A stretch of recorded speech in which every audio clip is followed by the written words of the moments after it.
Bueno, abra sus Biblias a Hebreos capítulo 8.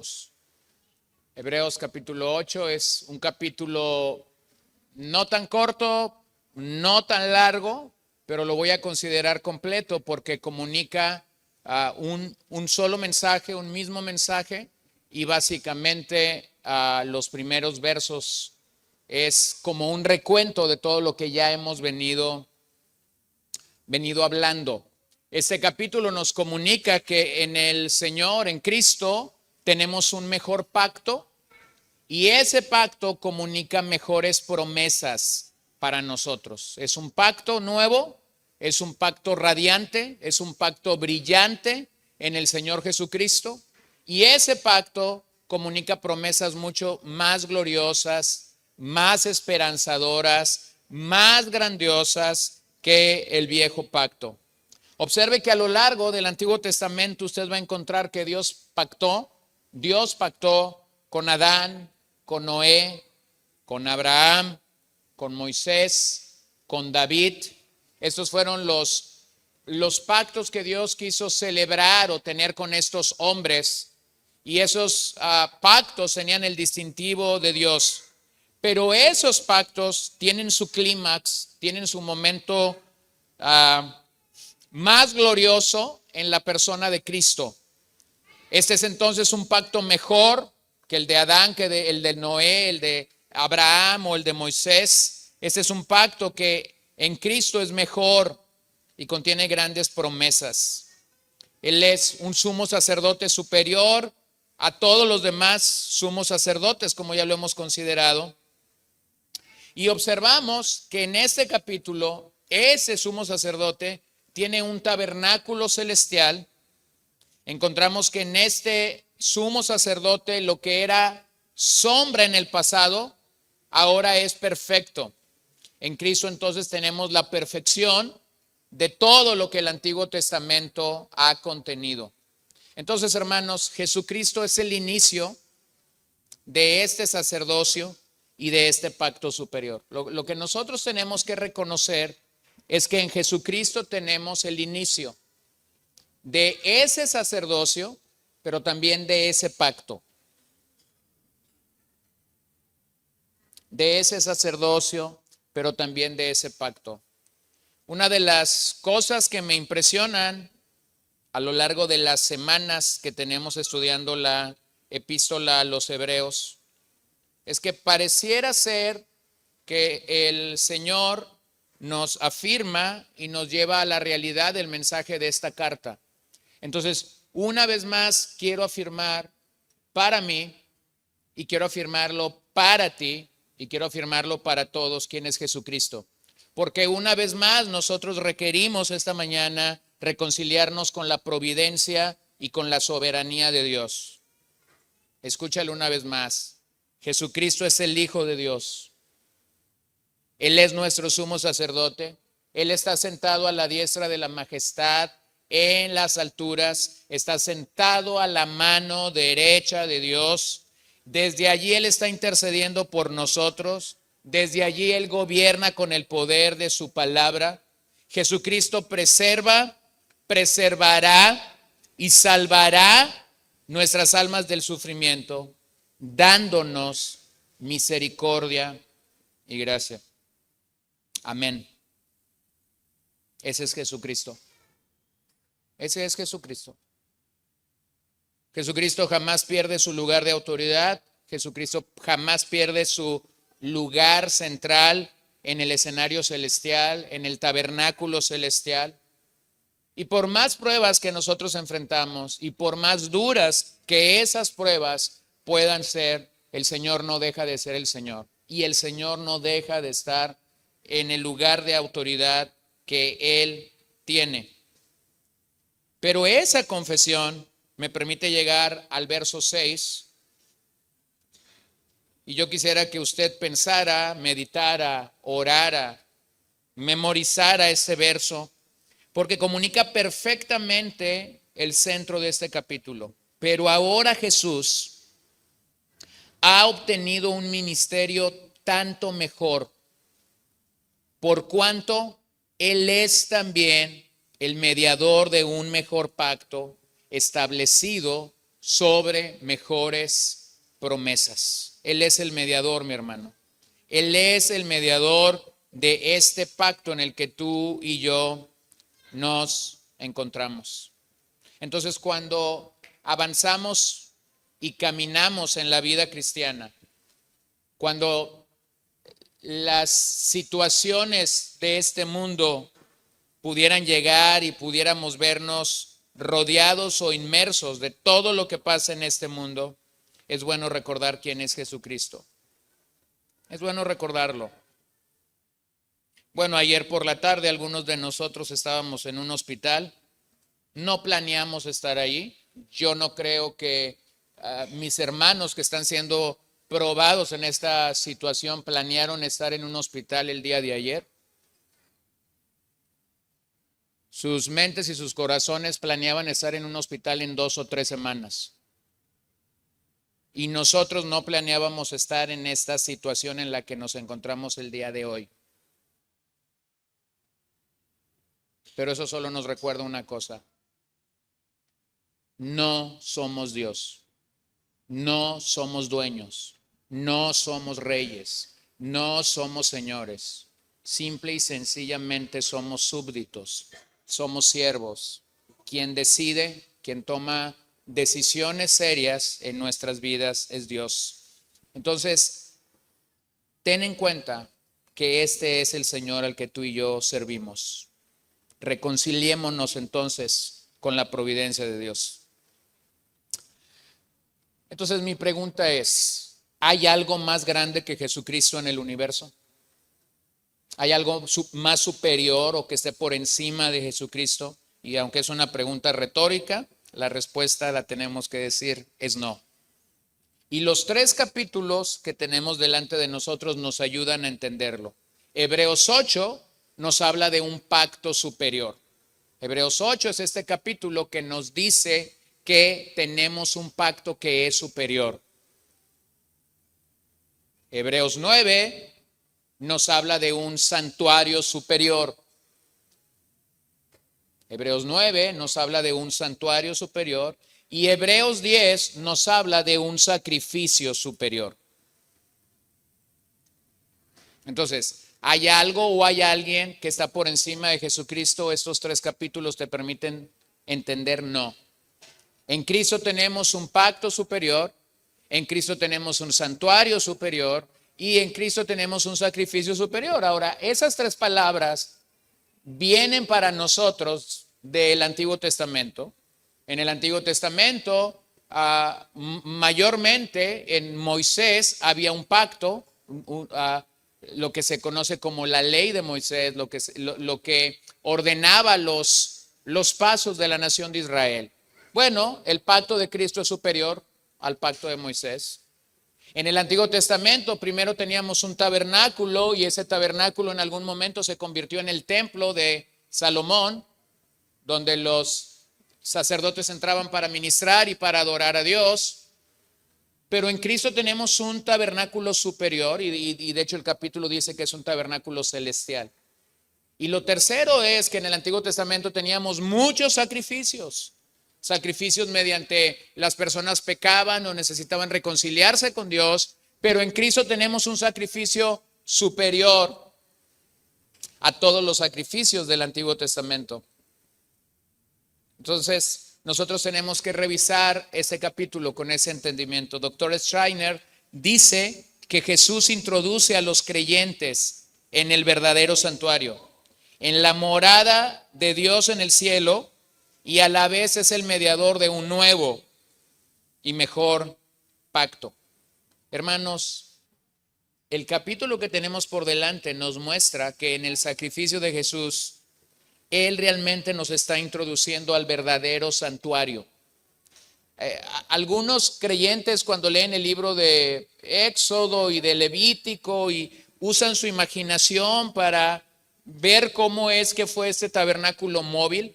El tabernáculo era una tienda móvil. Si usted se da cuenta, mientras Dios ordenaba que la nación avanzara, el tabernáculo se tenía que levantar y se tenía que volver a edificar en otro lugar. Era una tienda móvil. para que usted lo pueda posiblemente razonar o entender un poco más, era como montar una casa de campaña o una carpa de campaña el día viernes. Sales de campo el día viernes, llegas, montas esa carpa, duermes viernes y sábado, y el domingo por la tarde la estás retirando, la estás quitando porque el campamento terminó. Bueno, el tabernáculo era eso, era una carpa móvil, era una carpa que podía ser instalada, y después cuando el Señor movía a la nación o al pueblo de ese lugar, la carpa iba con ellos. Y cuando leemos de todos los materiales, de todo lo que en esta carpa había, de todo lo que estaba sucediendo allí, cuando vemos eso, muchos de nosotros nos imaginamos cómo fueron estos colores, cómo eran los sacrificios. Posiblemente si lees Éxodo antes de dormir, te vas a sentir que estás caminando en el desierto y vas a soñar una carpa en la noche. No lo sé. Pero el capítulo 8 te dice que tienes un tabernáculo que es mucho más impresionante y que está en el cielo. Y un día, por la gracia de Dios, estaremos allí. Entremos a la lectura del capítulo 8. Y en el capítulo 8 dice: ahora bien, el punto principal de lo que se ha dicho es este: tenemos al sumo sacerdote. Bueno, no sé si eso te marca algo, pero entonces déjame decirlo rápidamente. El capítulo 7 dice: conviene que tengamos. El capítulo 8 dice: tenemos. Ahora, mi hermano, una cosa es saber lo que me conviene y otra cosa es hacer lo que me conviene.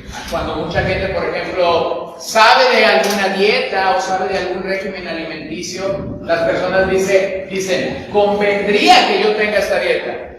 Me iría muy bien si yo hago esta dieta. Eso es una cosa. A pasar a hacer esa dieta. ¿Lo ven? Bueno, eso es similar. El capítulo 7 está diciendo, conviene este sumo sacerdote, pero inmediatamente el capítulo 8 entra con esta palabra: tenemos a este sumo sacerdote. Entonces, como no sé qué tanto tiempo voy a tener, voy a ser muy predicador esta mañana en este punto. ¿Tienes a este sumo sacerdote? Hemos estado aquí por 18 semanas hablando de este sacerdote. Olvídate de toda la información pasada. Mi pregunta directa a tu corazón es: ¿tienes este sumo sacerdote? De nada te sirve saber todo lo que sabes si tú no lo tienes.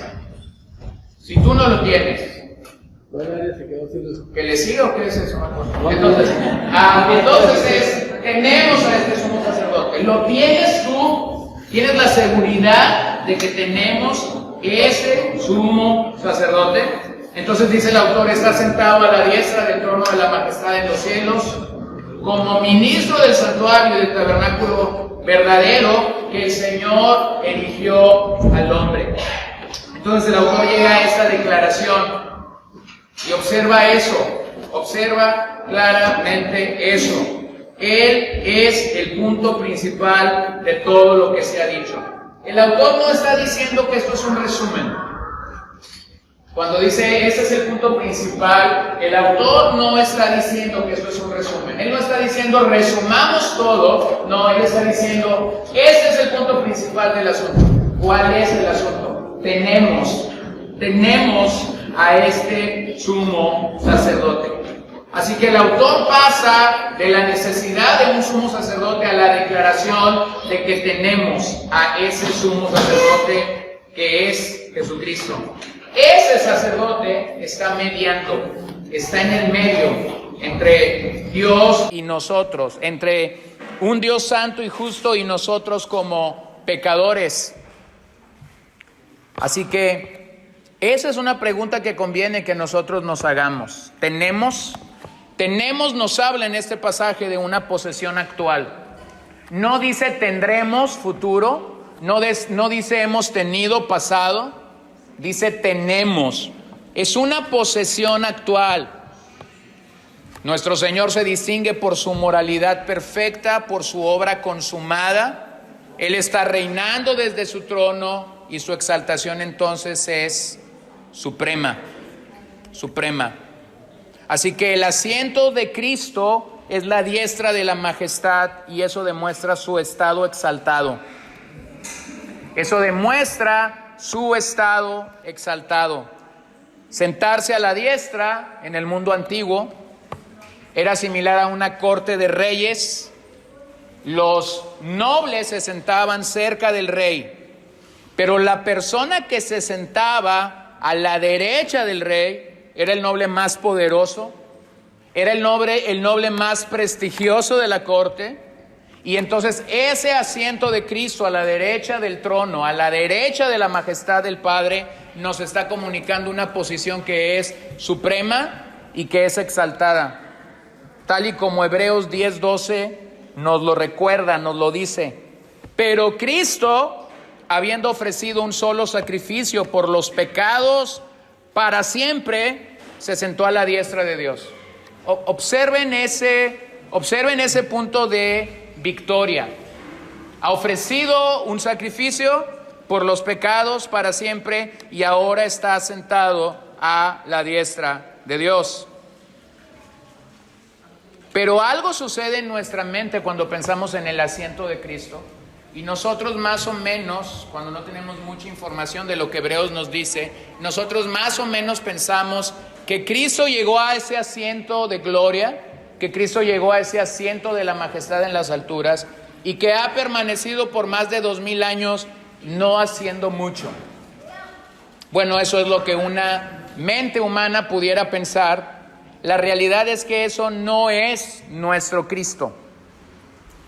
Cristo sigue ministrando desde el asiento de gloria que tiene en el trono. Y hay por lo menos dos cosas en las que nosotros podemos reconocer eso. ¿En qué aspectos Cristo sigue obrando? Inciso A, su obra de expiación fue consumada, pero su obra como nuestro abogado permanece. Su obra de expiación ha sido consumada, es decir, Él ya aplacó la ira de Dios por nosotros en la cruz, pero Él sigue funcionando como nuestro abogado. Entonces, mientras Él sigue funcionando como nuestro abogado, Él no ha dejado de ministrar. Él no ha dejado de hacer algo por su pueblo. Y la realidad, hermanos, es que cuando Hebreos nos comunica que Él es un intercesor perpetuo, cuando Hebreos nos comunica que Él es un abogado perpetuo, como ya lo hemos dicho, nos comunica de esa intercesión y de esa defensa perpetua por nosotros, porque mientras nosotros estamos en la carne, seguimos siendo pecadores perpetuos. Porque yo necesito que Cristo interceda perpetuamente por mí. Porque mientras yo estoy de ese lado de la gloria, mientras yo estoy de ese lado del cielo, entonces yo voy a estar pecando perpetuamente. Ese no es el ideal de un cristiano. Esa no es una licencia para pecar, pero esa es la realidad de la batalla continua de nuestra carne. Inciso B, Cristo vindicará a su iglesia y juzgará a las naciones. Cristo va a vindicar a su iglesia y Cristo va a juzgar a las naciones. Y ese aspecto no se ha dado totalmente. Así que Él sigue obrando en esa dimensión. El reino de Dios ha sido inaugurado, pero no consumado. Entonces Él va a vindicar a su iglesia y Él va a juzgar a las naciones en algún momento. Entonces, tienes que ver a Cristo en esta dimensión. Cristo no está sentado como una posición de reposo sin hacer nada. No es como tú y yo, que cuando hacemos un poco de ejercicio o cuando tenemos un poco de calor, bueno, ustedes están sentados y yo estoy parado ahora, pero cuando hacemos alguna actividad y decimos necesito sentarme, y te sientas y sueltas el cuerpo y tomas agua y te refrescas y demás, y no estás haciendo absolutamente nada. Bueno, permíteme decirte que esa no es la posición de Cristo desde su trono. Él sigue obrando activa y continuamente por su pueblo. Y la realidad es que el pasaje te lo dice, es que Él ha llegado al verdadero tabernáculo. Él está ministrando desde el verdadero tabernáculo. Es interesante que aunque el templo existía el día en el que la carta a los hebreos está siendo escrita, aunque el templo era una realidad presente, cuando el autor quiere hablar de esa representación de la presencia de Dios, él regresa a lo original. Él ni siquiera regresa para citar al templo de Salomón, él dice el tabernáculo. Es decir, va a los días del desierto porque él ha venido comprobando que este sumo sacerdote es mayor que la ley, es mayor que Moisés, así que tiene que ir a el punto original en donde comienza la adoración del sistema levítico. Pero inmediatamente destaca y resalta que es en el tabernáculo celestial donde se ganó la salvación completa para nosotros. ¿Por qué es que él está hablando de este tabernáculo en el cielo? ¿Por qué es que él está hablando de este santuario en el cielo? Porque en la carpa de Moisés, en el tabernáculo de Aarón, en el tabernáculo movible en el desierto, en el templo de Salomón o incluso en el templo que Herodes el Grande había restaurado, la gente no obtenía salvación completa. ¿Cuál es el tabernáculo donde tú y yo encontramos salvación completa? Bueno, ese no es un tabernáculo que el hombre levantó. Ese es el tabernáculo que Cristo mismo levantó y desde donde está ministrando. Por eso Hebreos 9:11 nos dice, pero cuando Cristo apareció como sumo sacerdote de los bienes futuros, a través de un mayor y más perfecto tabernáculo, no hecho con manos, es decir, no de esta creación. ¿Qué te está comunicando esto? Que ese tabernáculo en el que él está ministrando en el cielo, no lo hizo ningún levita, no lo hizo ningún hombre, no lo hizo ningún albañil, lo hizo él mismo. Así que esa es la primera razón por qué es que este pacto es superior. Número 2, el sumo sacerdote está ministrando en un mejor lugar. Él está ministrando en un mejor lugar y lo leemos de Hebreos 8:3 al 5. Y voy a omitir la lectura porque ya leímos este capítulo al principio. Pero entonces, observa algo en estos versos. Nuestro Señor no se está presentando con las manos vacías. Él se está presentando con algo que ofrecer. Él está ofreciendo algo en este tabernáculo. Su adoración consiste en una entrega. ¿Cuál es su entrega? Su propia vida. ¿Cuál es su entrega? Su sangre. ¿Cuál es su entrega? Su sacrificio, su sustitución por ti y por mí en la cruz. Entonces, que tú y yo estemos con un abanico ahorita es nada a diferencia de sus sacrificios. Ese nada más es un recordatorio que si tú nunca conociste una iglesia sin coolers o abanicos, ese nomás es como para pensar un poco en las misiones. Pero nuestros sacrificios en lo absoluto pueden compararse al sacrificio por el cual este sumo sacerdote está ministrando por nosotros. Bueno, entonces Cristo es un sacrificio vivo en el cielo. Realmente Él es un sacrificio vivo en el templo. Como ya mencioné, todo indica que para el día en el que el autor está escribiendo esta carta, el templo de Jerusalén, el templo donde los judíos adoraban, está de pie. En el año 70 después de Cristo, el ejército romano entró a Jerusalén y destruyó el templo completamente. Y a partir de la destrucción del templo en el año 70, el sistema levítico como tal, el sistema de esa adoración que había estado de pie por muchos tiempos, dejó de existir. A partir del año 70 no hay la reconstrucción o la restauración de ese templo. Los judíos no tienen un lugar donde adorar. Por eso si usted ha visto estas imágenes o ha visto estas fotografías, está lo que se conoce como el Muro de los Lamentos, y usted va a encontrar que ahí hay judíos que van y oran y colocan sus oraciones en pequeños papeles y los colocan en estos orificios que hay en el muro de los Lamentos, y se le llama así porque se cree, es algo hipotético, pero se cree que es la única pared que quedó de pie. Pero a partir del año 70 entonces no hubo una restauración de ese sistema levítico. Pero escuche lo que dice el autor. Hablando del tabernáculo, él dice, servía como copia y sombra de las cosas celestiales. Entonces eso me hace regresar al desierto, cuando Dios le dice a Moisés en Éxodo 25, conforme a todo lo que te voy a mostrar, conforme al diseño del tabernáculo y al diseño de todo su mobiliario, así ustedes lo harán. ¿Qué está diciéndole Dios a Moisés? Te estoy dando los planos, te estoy dando el diseño del tabernáculo. Y luego en el verso 40 dice, mira que lo que hagas según el diseño que se te ha sido mostrado en el monte. Entonces, con esto podemos observar que tanto el sacerdocio como el tabernáculo del antiguo pacto eran inadecuados por una razón, porque mostraban vagamente la gloria de Dios. Es decir, aunque era preciado, aunque era precioso, aunque ese tabernáculo tenía imágenes sorprendentes, aunque ese tabernáculo tenía, gloria a Dios.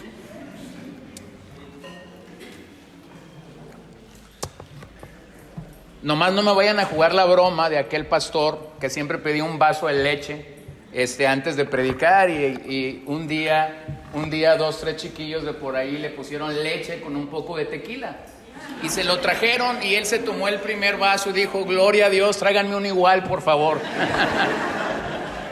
Ay. Bueno, eso es para que se les quite el calor. Pero entonces estaban ahí en el tabernáculo, estaban en el desierto y entonces el Señor viene y les dice básicamente lo que iban a hacer, pero esto vagamente presentaba la gloria de Dios. Observe algo que a veces no entendemos.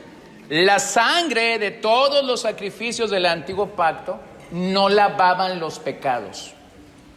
La sangre de los sacrificios en el antiguo pacto no lavaba los pecados. Tampoco la sangre de los sacrificios en el antiguo pacto limpiaba la conciencia culpable. Es decir, la gente tenía que venir y seguir matando animalitos y por eso siempre había sacerdotes ministrando en el santuario y por eso la conciencia de esos pecadores no podían encontrar paz y quietud en sus almas. Pero cuando Juan el Bautista ve a Jesús, observa lo que él dice en Juan 1:29. Al día siguiente Juan vio a Jesús que venía hacia él y dijo, ahí está el Cordero de Dios, que quita el pecado del mundo.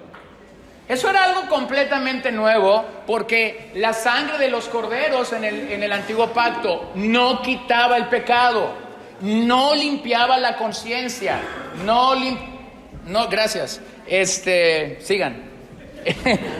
No limpiaba la conciencia, no hacía lo que Cristo está haciendo ahora.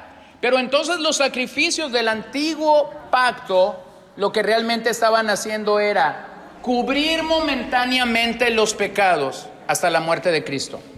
¿Qué es lo que hacía entonces el sistema de sacrificios del Antiguo Testamento?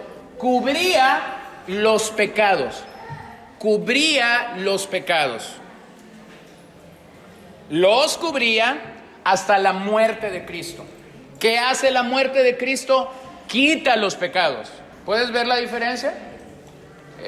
Voy a ilustrarlo así. El antiguo pacto lo que hacía era cubría los pecados. El pecado seguía estando ahí, pero estaba cubierto. ¿Qué es lo que hace la muerte de Cristo? Quita los pecados. Es decir, deja la página limpia.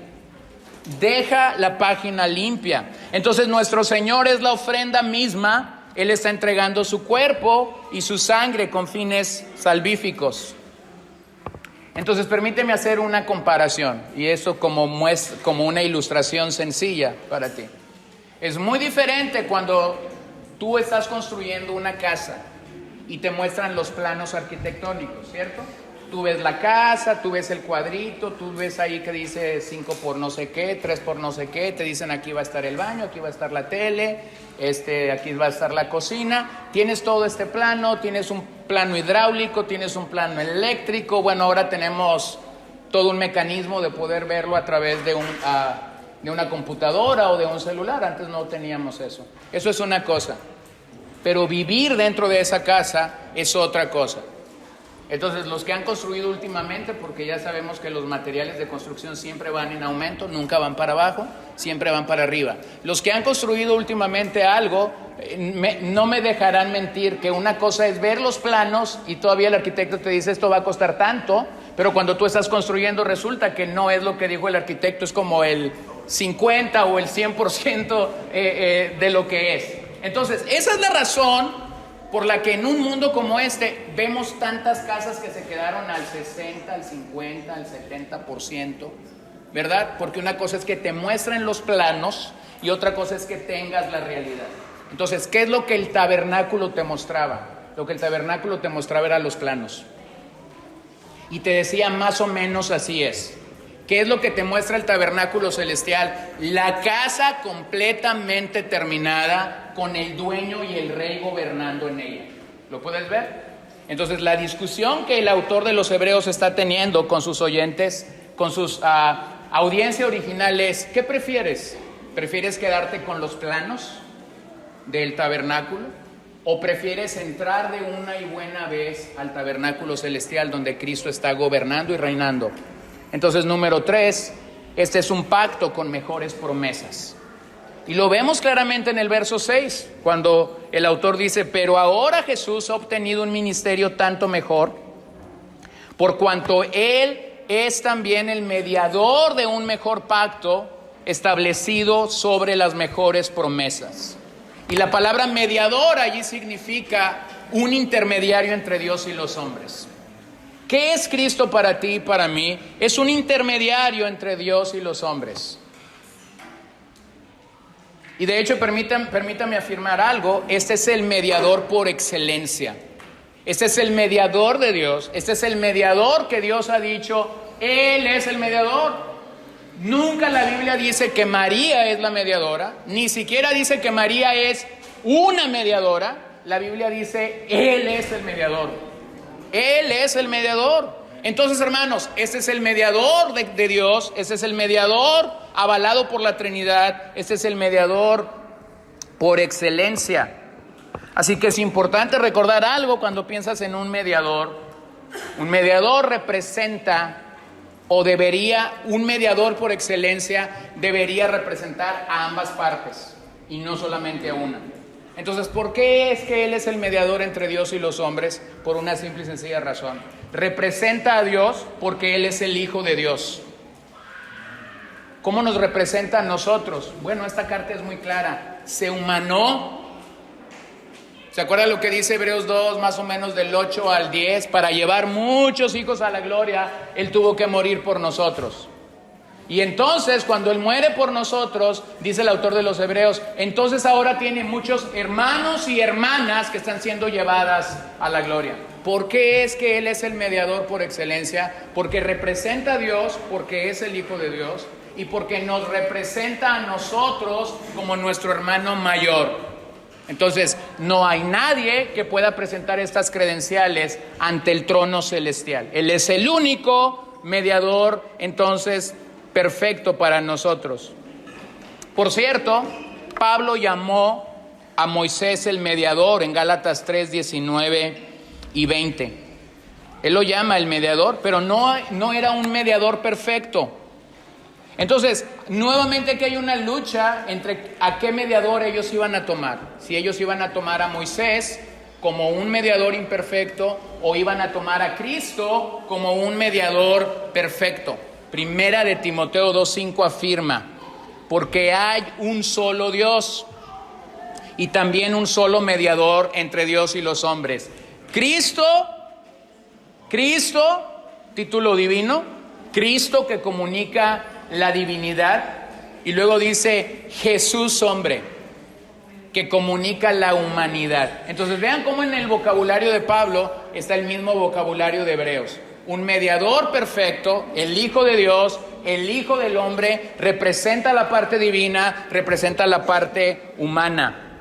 Y estos últimos versos que tenemos aquí, del 7 al 13, nos explican claramente por qué el nuevo pacto es mejor. ¿Por qué es que este nuevo pacto es mejor?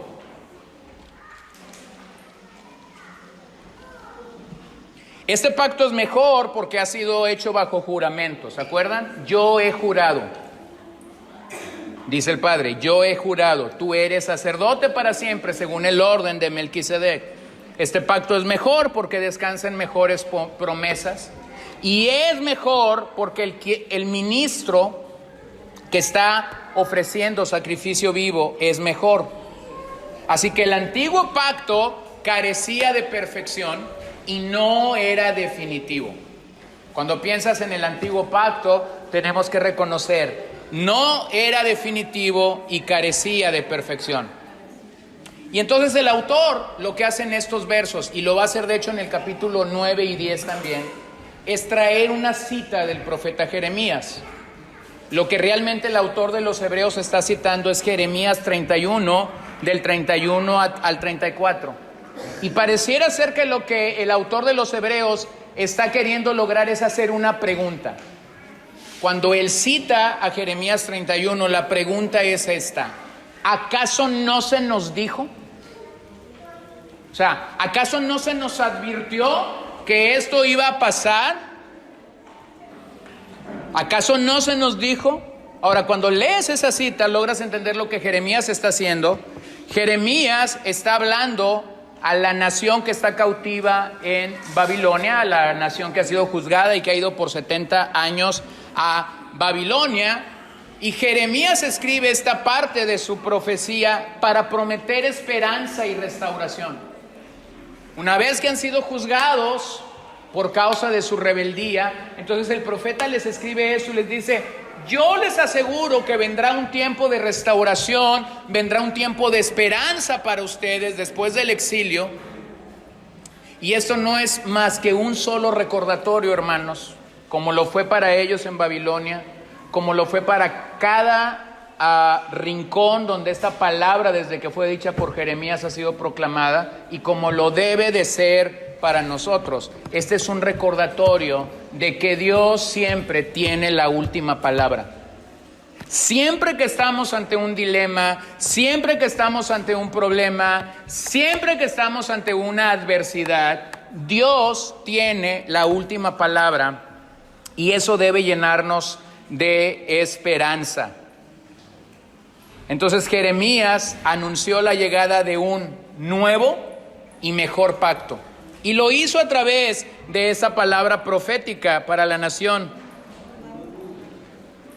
La única manera como tú y yo tenemos acceso a este nuevo pacto es por la bendita gracia de Dios. No hay otra manera como puedes acceder al nuevo pacto. No lo compramos, no lo tomamos de una receta, no lo tomamos porque alguien nos brindó consejería. No. Llegamos a este pacto por la bendita gracia de Dios. Nuevo aquí no indica que es nuevo en tiempo. O sea, como decir, este es el último recurso o el último invento que hay en esto. No, nuevo aquí indica su calidad. Este pacto es nuevo porque tiene una calidad que el antiguo pacto no tuvo. Dijimos ahorita que el antiguo pacto había sido imperfecto y no era definitivo. ¿Por qué es que este pacto es nuevo en calidad? Porque es definitivo y porque es perfecto. Porque es definitivo y porque es perfecto. Entonces realmente esto nos apunta a algo que ha sido inaugurado ya por el Señor y que aún no está brillando en todo su esplendor, pero que llegará el momento en el que lo hará. Y finalmente, aunque usted no lo cree, yo tampoco, hay 3 beneficios del nuevo pacto aquí. Hay 3 cosas que el pasaje indica que el nuevo pacto está haciendo para ti y para mí. Número 1, un nuevo comienzo de la ley de Dios y el deseo de obedecerlo. Un nuevo conocimiento de la ley de Dios y el deseo de obedecerlo. Piensa en eso. Cuando la ley de Dios era presentada en el desierto, observe que la ley estaba dada a conocer por una palabra: no hagas esto, no hagas esto, no hagas esto, no hagas esto. Y no sé si los israelitas eran como tú y como yo, pero yo creo que sí eran en ese sentido. Cada vez que alguien nos dice no hagas esto, ¿qué crees que hacemos? Todo lo contrario. Señoras, dejen de decirnos no comas tortilla de harina, porque lo que realmente nos estás haciendo es invitando a la rebeldía de comer tortillas de harina. Entonces dice, no lo hagas. Entonces la ley no tenía ese incentivo de que la gente deseara obedecerla.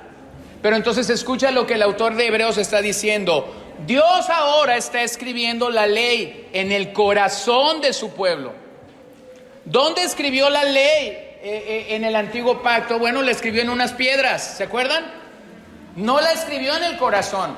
Pero el nuevo pacto lo que está logrando es que la ley no esté escrita en piedras, en tablas, sino que ahora esa ley está escrita en nuestro corazón. Si eso fuera poco, entonces lo que Dios dice, cada vez que un hijo y una hija mía nazcan en el reino, no solamente voy a poner mi palabra en su corazón, sino les voy a dar un amor por ella, les voy a dar el deseo de obedecerla. Entonces, mi hermano, esto es lo que pasa cuando una persona verdaderamente nace de nuevo. Tiene un amor por las Escrituras que nunca antes tuvo, que jamás pudo experimentar por la palabra de Dios. ¿Cómo sé que has nacido de nuevo? ¿Cómo sé que he nacido de nuevo? Porque ese amor por la palabra debe de abundar en tu corazón, en tu alma. Entonces, aunque Dios les había dado la ley en el Antiguo Testamento o en el Antiguo Pacto, no les había otorgado el poder para obedecerla. Miren lo que dice Pablo en 2 Corintios 3, del 1 al 3. ¿Comenzamos otra vez a recomendarnos a nosotros mismos? ¿O acaso necesitamos, como algunos, cartas de recomendación para ustedes o de parte de ustedes? Ustedes son nuestra carta escrita en nuestros corazones, conocida y leída por todos los hombres, siendo manifiesto que son carta de Cristo, redactada por nosotros, no escrita con tinta, sino con el Espíritu del Dios vivo, no en tablas de piedra, sino en tablas de corazones humanos. Mi hermano, esto es lo que el nuevo pacto está logrando, que la palabra de Dios realmente esté escrita en tu corazón y en mi corazón. Esto es más allá de conocer la Biblia, esto es más allá de conocer la ley, esto es más allá de conocer los indicativos: no matarás, no hurtarás, no tendrás dioses ajenos delante de mí. Esto es mucho más glorioso y más grande que ello, porque lo que el autor nos está diciendo es: ahora tenemos el poder para amar lo que Dios ama y para aborrecer lo que Él aborrece. ¿Qué es eso? Bueno, eso es que cada uno de nosotros podemos encontrar deleite pleno en las Escrituras. ¿Quién puede hacer eso por sí mismo? ¡Nadie! Ninguno de nosotros podemos tener deleite por nosotros mismos en las Escrituras. Esto es algo que solo Dios puede poner en nuestras vidas. ¿Cuándo lo hace? Cuando nacemos de nuevo. Cuando somos introducidos al nuevo pacto. Cuando comenzamos a buscar activamente la piedad en cada área de nuestras vidas. Número 2, no solo tenemos esta ley o este conocimiento en nuestro corazón y lo amamos. Número 2, el nuevo pacto comunica perdón total de nuestros pecados.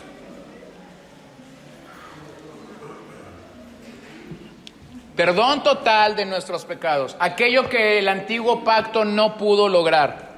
¿Se acuerdan? Cubría el pecado. No lo quitaba. No lo borraba. La conciencia seguía marcada. Pero ahora el nuevo pacto comunica una realidad. Tenemos perdón total de nuestros pecados.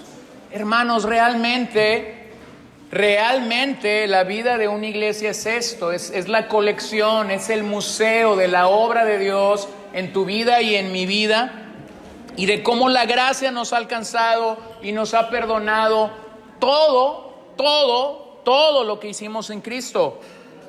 Bueno, ese perdón no estaba bajo la ley, y la razón por la que no estaba en la ley es porque no era su propósito. El propósito de la ley era decir lo que era pecaminoso, pero no era salvar del pecado. Era una sombra, pero ahora tenemos la realidad. Entonces realmente somos tan bendecidos por el sacrificio de Jesús en nuestras vidas. nos purificó delante del Padre, nos limpió, eliminó nuestro pecado con su sangre y nos está brindando el sacrificio perfecto de Jesús. Y entonces Dios nos recuerda algo. Dios quiere que sepas en este pasaje algo. Él quiere que sepas que su perdón es auténtico y profundo. De tal manera que el pasaje dice que cuando Él nos perdona, llega al más absoluto olvido. Ahora déjenme explicar eso. Llega al más absoluto olvido. Si usted es olvidadizo, usted no va a tener problemas para entender esto. Pero si no es olvidadizo, sí va a tener conflicto para entender eso.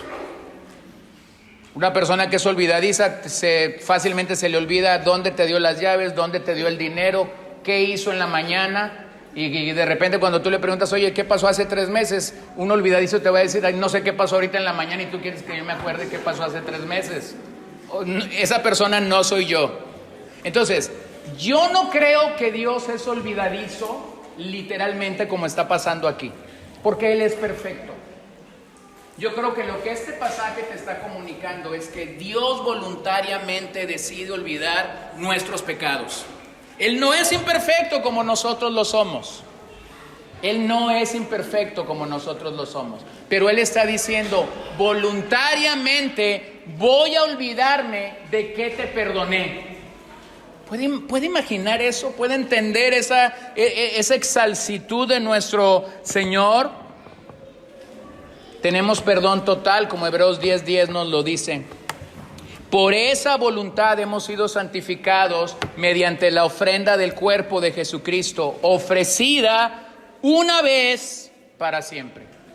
Entonces, por el nuevo pacto, tenemos la ley sobre nuestros corazones, tenemos amor para obedecer esta ley. Por el nuevo pacto tenemos perdón de nuestros pecados y finalmente por el nuevo pacto tenemos un conocimiento personal de Dios. Conocemos personalmente a Dios por el nuevo pacto. Entonces déjame lo explico sencillamente. El antiguo pacto era externo. El antiguo pacto trabajaba con lo externo, trabajaba como te veías por fuera. Pero el nuevo pacto, este conocimiento interior, este conocimiento personal, está trabajando al revés, está trabajando de adentro hacia afuera. Y no sé si lo logras percibir, pero eso fue lo que pasó con Israel. Ellos estuvieron en un pacto que pareciera ser tan solo buscaba lo externo, pero nunca buscó lo interno. Entonces vean al profeta Ezequiel hablando de esto. Además, les daré un nuevo corazón y pondré un espíritu nuevo dentro de ustedes. Quitaré de su carne el corazón de piedra y les daré un corazón de carne. Pondré dentro de ustedes mi espíritu y haré que anden en mis estatutos y que cumplan cuidadosamente mis ordenanzas. Eso no pasó en el antiguo pacto. Eso no sucedió en el antiguo pacto.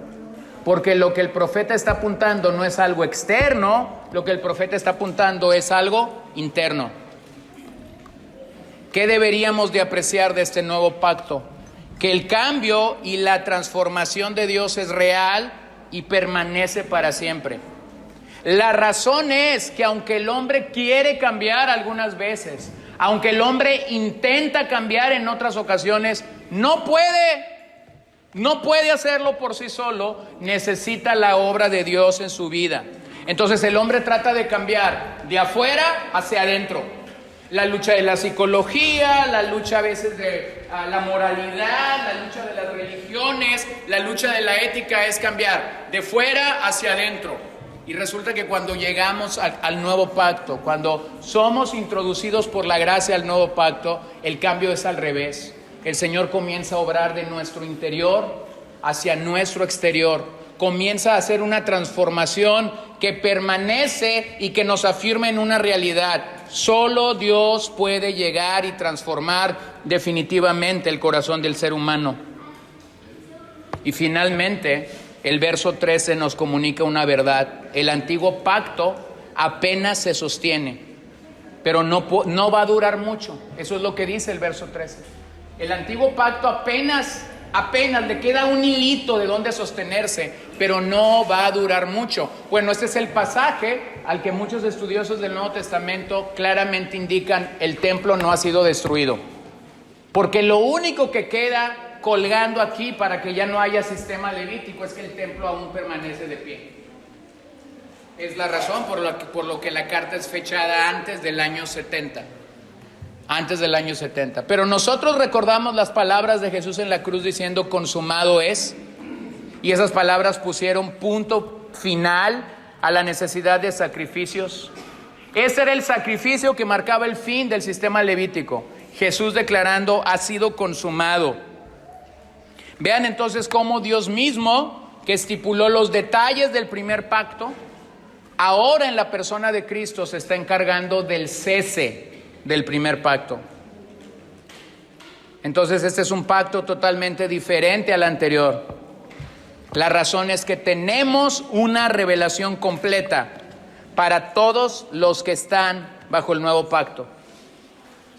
Esa revelación completa es que básicamente ya no estamos limitados a los levitas o a los profetas, sino que ahora todos somos ministros del nuevo pacto. Todos gozamos de libre acceso al Padre, pero poco tiempo después de que esta carta fue escrita, el templo desapareció. Entonces terminemos. En Jesús, todas las promesas del nuevo pacto pertenecen a su pueblo. En Jesús, todas las promesas del nuevo pacto pertenecen a su pueblo. Véalo por contraste. En Moisés, todas las promesas del antiguo pacto era para los levitas, era para los que ministraban en el santuario. Pero ahora en ese nuevo pacto, todas las promesas pertenecen a su pueblo. 2 Corintios 3:6, el cual también nos hizo suficientes como ministros de un nuevo pacto, no de la letra, sino del Espíritu, porque la letra mata, pero el Espíritu da vida, o el Espíritu vivifica. 2 Corintios 3:14, pero el entendimiento de ellos se endureció, porque hasta el día de hoy en la lectura del antiguo pacto el mismo velo permanece sin alzarse, pues solo en Cristo es quitado. Entonces en Cristo ha sido quitado el velo, en Cristo ha llegado a su final el antiguo pacto. Entonces todos los que estamos en Cristo somos participantes del nuevo pacto. ¿Qué te da la certeza? ¿Qué te da la garantía que tú estás en el nuevo pacto, que estás en Cristo? Ese pacto nos asegura salvación eterna. Ese pacto nos asegura redención eterna. Por esa razón, todos los miembros de ese pacto hemos sido regenerados, y entonces se nos ha dado un nuevo corazón que se basa en el perdón de los pecados logrados por nuestro mediador. Entonces nuestros pecados han sido olvidados y ahora somos nuevas criaturas.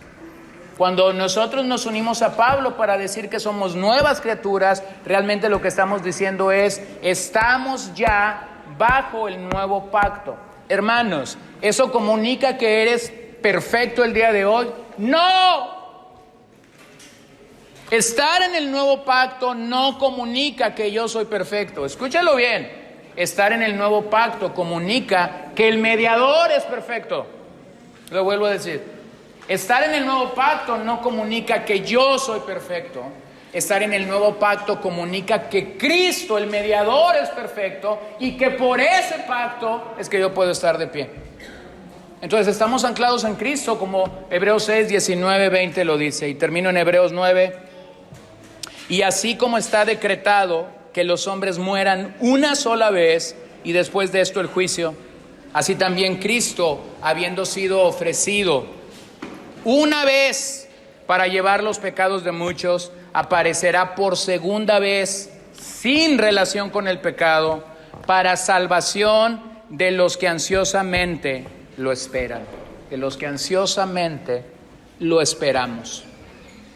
Así que finalmente Jeremías está queriendo lograr que podamos entender algo. La relación de pacto con Dios, tener una relación de pacto con Dios, incluye un compromiso firme con Dios. Y esto constituye el fundamento y la esencia para vivir de una manera superior. O sea, ¿qué necesita un creyente para vivir de una manera mejor, para vivir de una forma más plena, para vivir de una manera más excelente? ¿Qué necesitas? Necesitas una buena relación con el mediador. Entonces, para orar, no desprecies la obra de Jesucristo. No desprecies la obra de Jesucristo. No desprecies las realidades celestiales que este capítulo nos introducen o nos presentan, aunque lo vamos a ver en el siguiente. No te dejes deslumbrar por una religión superficial que solamente busca el cambio externo.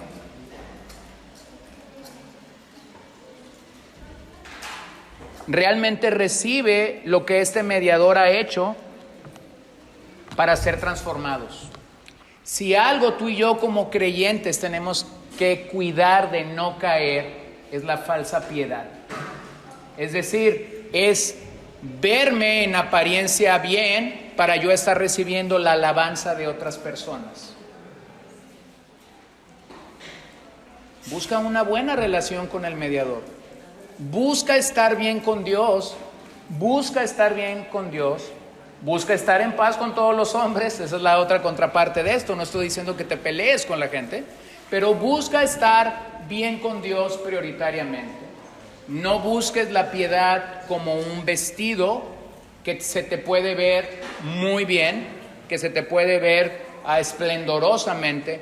Permite que esa relación con Dios logre el cambio o logre la transformación de adentro hacia afuera. Entonces, 2 preguntas para terminar. ¿Estás bajo el nuevo pacto? ¿Estás bajo el nuevo pacto?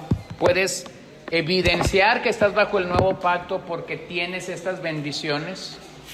Y segundo, de nada sirve que tú tengas la información de lo que este sumo sacerdote ha hecho por nosotros si este sumo sacerdote no es una posesión actual para ti. Entonces, las 2 preguntas. ¿Tenemos a este sumo sacerdote? ¿Tenemos o estamos bajo este nuevo pacto? Y solamente lo dejo en sus corazones para orar. Señor, te damos gracias esta mañana por tu amor. Te damos gracias por la obra de Jesucristo sobre nuestras vidas, sobre nuestros corazones, sobre nuestras almas y sobre nuestras mentes. Te damos gracias por el sacrificio pleno de Cristo a nosotros. Te damos gracias por el mediador entre Dios y los hombres, Jesucristo hombre.